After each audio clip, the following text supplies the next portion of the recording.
Hey everyone, Loken and I are back to talk about the latest chapter of My Hero Academia. Join the discussion by leaving a comment and let us know what your take would be. Spoiler warning, this video will cover chapter 306 of My Hero Academia. If you enjoy these videos, please help support the channel by leaving a like and subscribing to Texas Smash. Hit the bell icon and turn on all notifications so that you can be sure to catch us every time a new chapter is released. Let's nerd out together.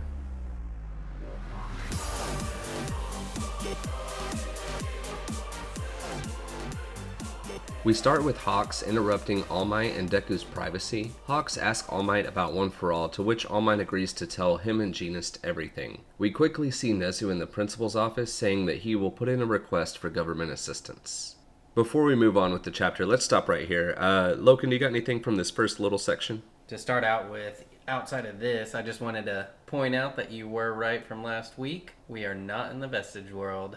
Pretty upset about that prediction. I really was hoping we were going to get into the Vestige, but at least moving into it, we are at least getting a better understanding of the All Might in the real world and how his vestige within One For All kind of affects him. And he says, not words, emotions, I can feel them coursing through him. And he can tell that he's conversing with that Deku's conversing with the previous holders and is getting to know One For All's truth, and also that his predecessor did test him. So I think it's interesting that even just from feeling the emotions, he can tell what's going on within the Vestige world and between Deku and all of the previous holders. And then Rose got it right. All Might was interrupted by Hawks. She called that too. Nice. So what people wanted was for 306 to be a continuation of the Vestige world, because everyone wants to know the answer. Right. Yeah, I think some examples I was giving you is we all knew Dabi was Toya, but look at how long it was before we got confirmation. And then another one we brought up, how long Genist was teased before we got confirmation that he was even alive. Or really dead, for that matter. We didn't get confirmation either way. Horikoshi likes to tease. Tease, keep things hidden, and just want you to keep coming back, wanting more and more, which I'm fine with, but damn, I was really hoping to get the reveal of the second and third user, but all good. One last thing I'll say about this section before we move on is in the principal's office, there's only really 3 panels dedicated to it, but whenever Nezu says, yep, I'll send in a request for government assistance as well, it's a request from OB after all. I'll sort it out immediately. I think we both did a little bit of research on what OB was, and we have some ideas, but nothing confirmed. What I'm hoping is that OB is in reference to a friend. All Might is good friends with Tsukachi, the police guy, so his sister is the agent for the #1 hero in America, Captain Celebrity, and with the Safety Commission in such a wreck right now, that might be what Nezu's talking about. That's my best guess. Is that kind of what you think, Loken, or do you got a different opinion? I definitely think that could be it. He does say request for government assistance, so it'll be interesting to see what that phone call was and who OB turns out to be. And then on top of that, at the end of the chapter, I'll have my thoughts and theory of what it could also possibly be. We then shift to a press conference in which Endeavor is being drilled with questions from an upset audience. Endeavor is honest about his past and has a very strong presence in the interview. Hawks admits to killing twice and explains how Genist faking his death was part of a plan to infiltrate the League of Villains. Alright, so let's talk about this part. Probably Dabi's favorite thing on television ever. His favorite episode. By far. What you got from this part? All the people in the audience, like the press conference, really super intense to me, because they're saying in the regard of like, promise you won't make any more mistakes, assure us that we'll be safe. It's just super intense. They're like, the expectations that they really have for the heroes is daunting and big to me, and no one's perfect. They're gonna make mistakes. They'll try their best to make sure they're safe, but it just goes to show how much of the society how much society really does rely on the heroes. Yeah, 'cause you see Hawks and Genist up there as well, getting questioned just as hard as Endeavor is. Yep. I mean, Hawks, I feel like some would understand, maybe less so than Endeavor, but he still killed somebody, okay.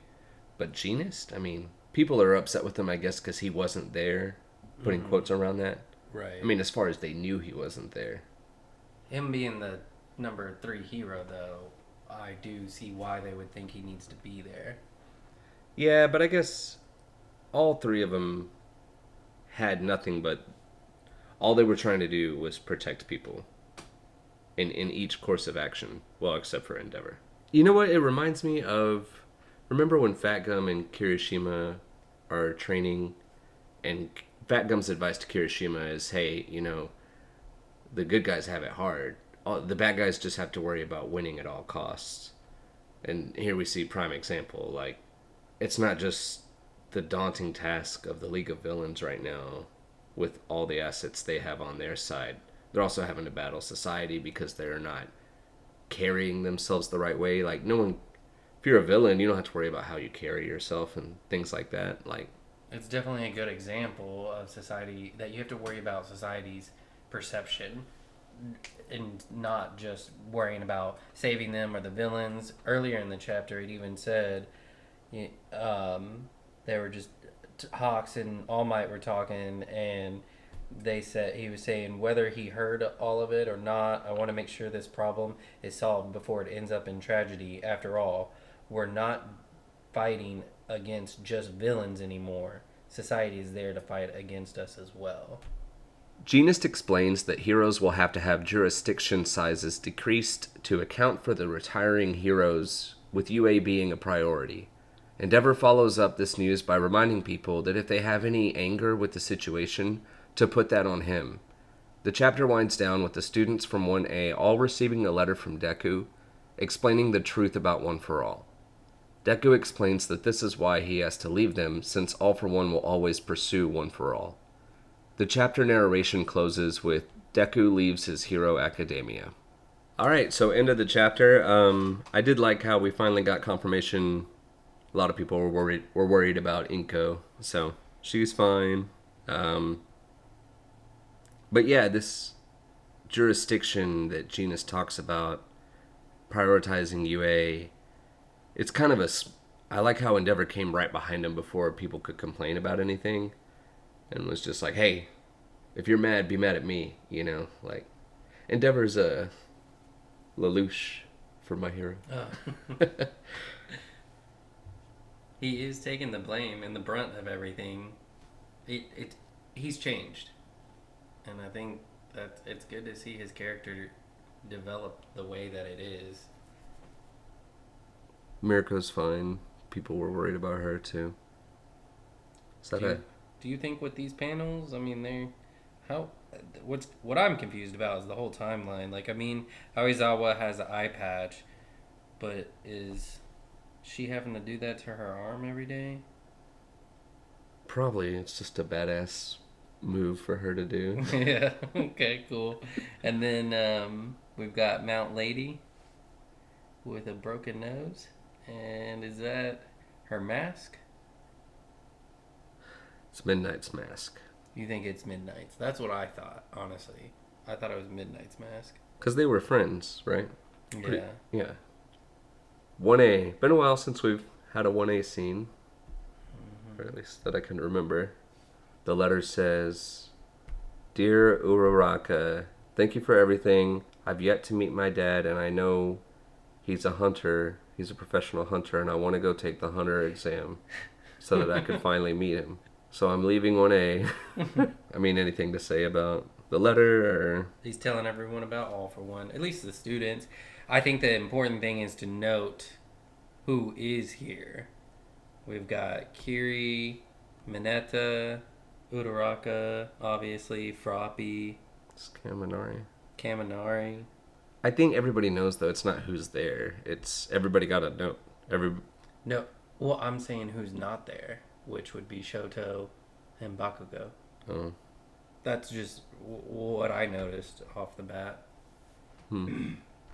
All right, and then we got the final scene. So honestly, at this point, you want to just move into, I mean, anything to say about the actual picture itself other than it looks like New York? I mean, I was actually talking with someone from Discord, Danny Boy, and just more or less Deku's eyes, the way he's looking. It's kind of he does he's lost his spark. He just is a very different Deku than what we've known. Everything that he's been through, it's definitely been tough on him. And then, you know, he even pointed out that that is Gran Torino's scarf that he's wearing as well. So, who knows what that's supposed to imply, but I guess we'll see. That's all I got, though. All right, so we'll just segue right into theories. Well, Gran Torino's dead, Is your so that he just is okay? wearing a scarf That's as in memory cool. of. In memory, yeah. Well, the one. So now that we're done with the chapter discussion, I did want to loop back as far as like digging deep into a theory with the earlier panel with Nezu talking about having a request and getting government assistance and OB.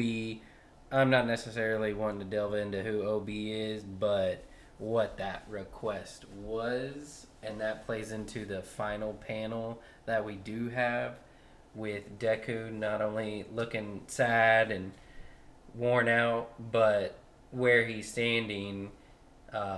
Again, from Discord, Danny Boy was talking about how that's a famous eagle off of the Empire State Building, and saw a picture, and it matches up. It definitely is.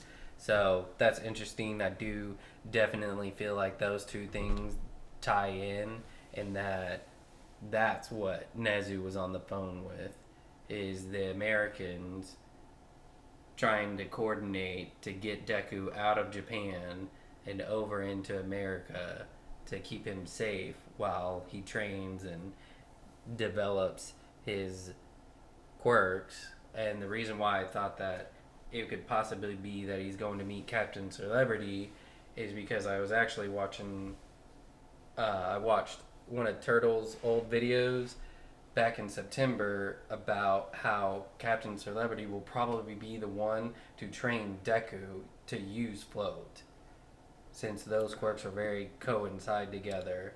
And so I think it would be a perfect match for him to go over there, be with Captain Celebrity, learn how to use float, and then we also get to meet other American heroes that have similar quirks as he's unlocking them, or Lariat and using them and everything.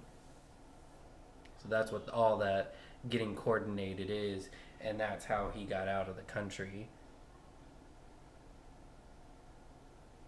Was my theory. Yeah, I feel like Captain Celebrity is coming to Japan. Right. And Deku might meet people like,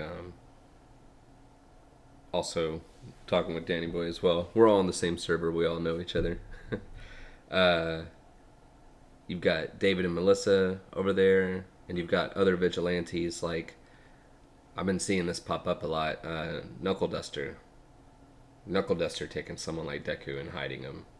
That seems like the right person for a job like that.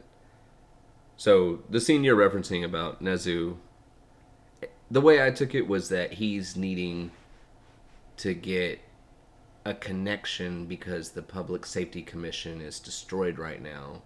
So the normal process to get international heroes to help is not working. Right. And then we know that All Might and Tsukachi, I think I already said this, All Might and Tsukachi are friends, so the connection's there. Yeah. Nezu could say, hey, we're both good friends with All Might. We need your help. Right. And I want to see Captain Celebrity come in and fight All for One. I think that would be pretty cool. For me, I think it would be cool to see All Might, Shoto, Todoroki, and then all of them out there with Deku, helping him train and develop, so that when he comes back, he's able to fight All for One. And Captain Celebrity just... You think they're there with them? Yes. Shoto and Bakugo? Yes. With Deku? Yes. That's why I said, who do you not see? Well, I get it now. Oh, okay, sorry. Uh, So... I kind of assumed he was alone, but yeah, I mean, I guess I didn't really think about it. That last panel makes it look like he's lonely. I mean, he's got to spend some time by himself, I'm sure. Self-reflection, time to contemplate and whatnot, but I definitely think, it just speaks to me, maybe I'm reading too much into it, but with Shoto and Bakugo not there, to me, it would make sense that they are out there with him. Definitely a crazy chapter. A big time jump, too. I just wonder on the next chapter, where is it going to pick up? You've been pretty good at that. So, next chapter, what do you think? Are we going to get a continuation of this scene of Deku, or are we going to go back and just continue on with the heroes and what they've got to be dealing with? My gut instinct, which I'm not as confident about this as I was last week. Last week, I don't want to harp on it. It looked like Deku was getting swallowed up by the mist, which made me think he was waking up.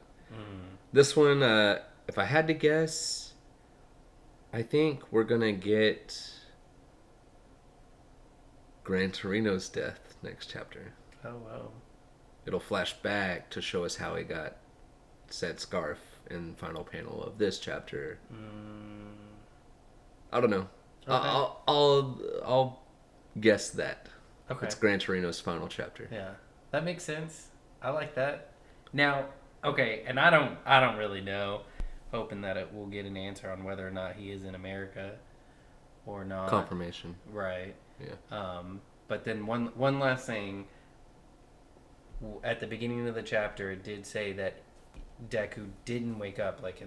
At this moment, we don't know when he woke up. He was still talking and was in the vestige world. So, do you think that prior to him waking up, that he did meet the second and third user? No. Do you think he woke up, he didn't finish the conversation with them? I'm already annoyed enough about how they know details about users 4 and 6 that we, the readers, don't know. Mm-hmm. And to add on to that, I mean, who's the audience here? Is it us or the My Hero characters? I don't think they would do that again. They already kind of did that, why are they going to keep having Deku find stuff out without the viewers, Oh, okay. So, I don't think so. Well, and I'm not saying that he found out. We're not going to find out, or they won't do a flashback. No, find out at the same time. That's my point. Okay. Yeah. I got you. All right. Cool. Anything else? No, that was a good chapter. All right. My Hero keeps on rolling next week. No break. We'll see you guys then to talk Chapter 307.